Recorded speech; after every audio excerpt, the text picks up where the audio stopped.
Hi, sir. Mind if I join you? Kayo po yung father ni Marge, di ba? Ako po si Thea, friend ni Marge. Kaibigan ni Marge. Pasensya ka na. Wala akong matandaan. Kung sa bagay, marami naman akong hindi alam tungkol dyan sa anak ko. Pero, bakit wala ko kayo dun sa ceremony kanina? Sayang naman, sir. Ni hindi man lang kayo pinaghatid sa altar. Ni hindi rin nabanggit ang pangalan niyo sa speech. Tapos di pa ho yung pwesto niyo pa ho sa mesa. Halos ang layo sa family table.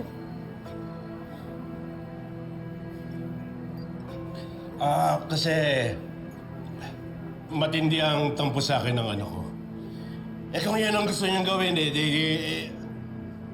hayaan ko na.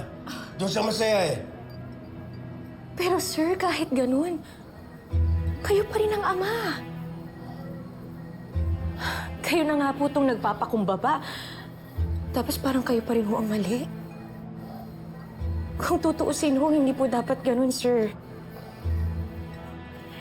Grabe si Marge, no? Parang ang dali na lang kalimutan na utang na loob niya ang buhay niya sa inyo. Siguro dahil nakapangasawa na siya ng mayaman, feeling niya ho, kaya niya na ho kayong burahin sa buhay niya. Alam mo, tama ka naman doon Kung di dahil sa akin, wala siya sa mundong ito. Mismo! Sir, kahit may tampuhan kayo, you deserve to be respected. Kami, kahit friends kami ni Marge, naku, hindi ko siya kukonsintihin kahit mali niya. Sir, hindi porket Torre Campo na siya, ihahayaan nilang siyang bastusin kayo.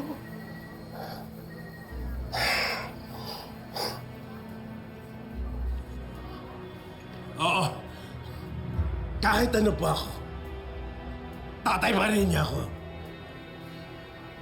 Hindi niya dapat ako tinatratong parang buwisita lamang dito.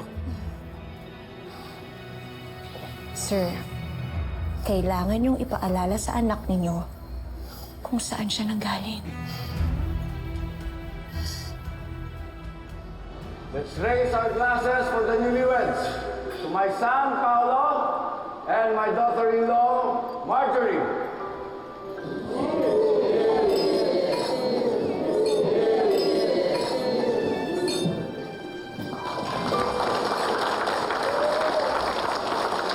Dali na!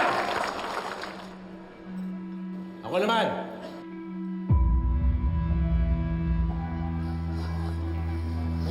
Sasabihin ako.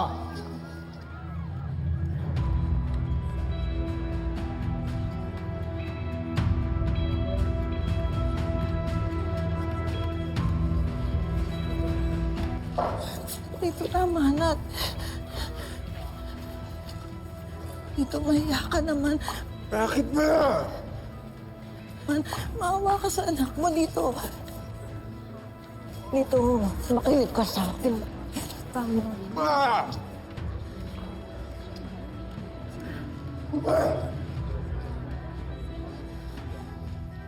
Hey, Marge!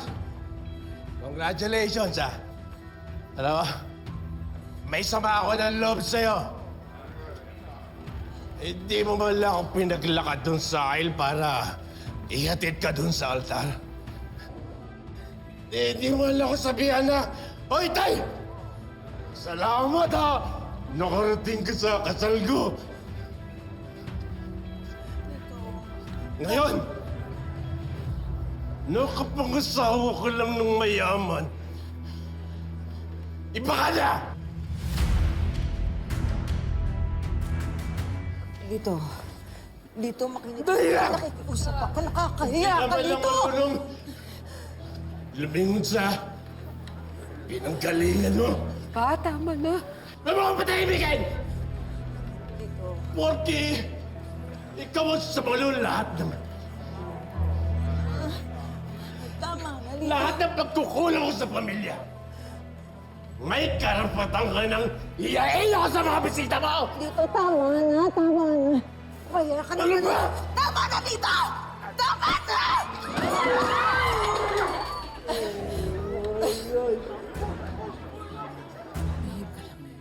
Robert!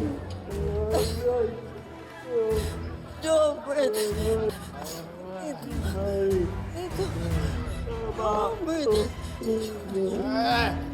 May pangalan!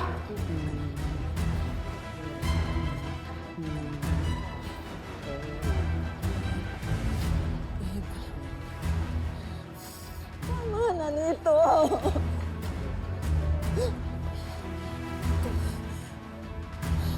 Kasi naman kami. Marge, sorry. Sorry, Marge. Tama na nito siya mo siya.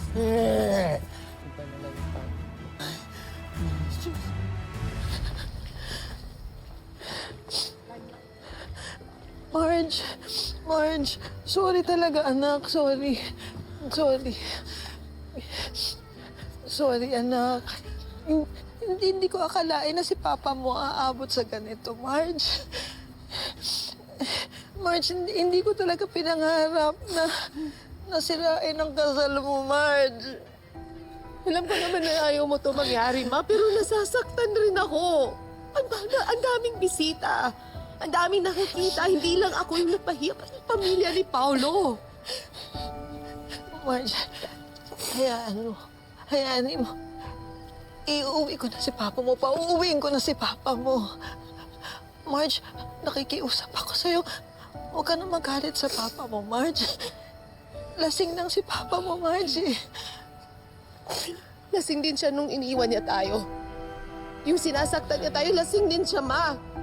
Kaya pwede ba, Ma, huwag mo nang ipilit na magkaayos pa kami ni Papa dahil hindi na mangyayari yon. Ayoko na siya makita. Marge, calm down, love. Calm down. Marge. Kausapin ko na si Papa mo, Marge.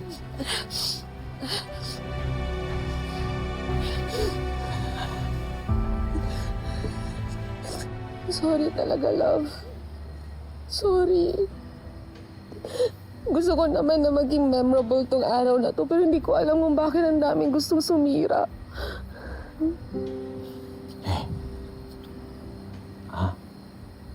Huwag na natin gawing big deal yung nangyari, ha? Let's just enjoy the rest of the evening. Halika na. Inaantay tayo ng mga bisita sa loob. Love, sorry. Pero, pwede bang dito na muna ako? Gusto ko lang pakalmahin yung sarili ko. Ayaw kong mag-breakdown sa harap nila. Sigurado ka. Pwede kitang samahan dito. Hindi, promise. Papasok ako sa loob pag okay na ako. Okay.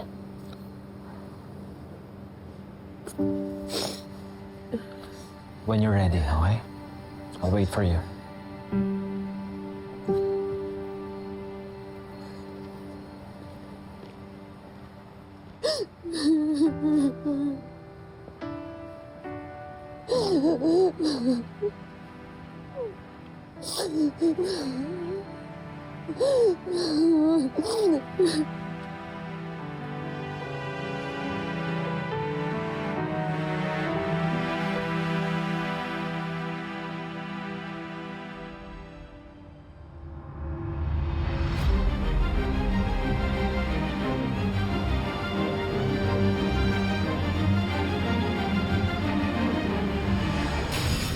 Tomorrow we're going to leave for our honeymoon. Pag-uwi natin, didiretso na tayo sa Torrecampo kasama si Jover. Kung gusto ninyong tanggapin namin kayo, kayo ang mag-adjust. Makisama kayo.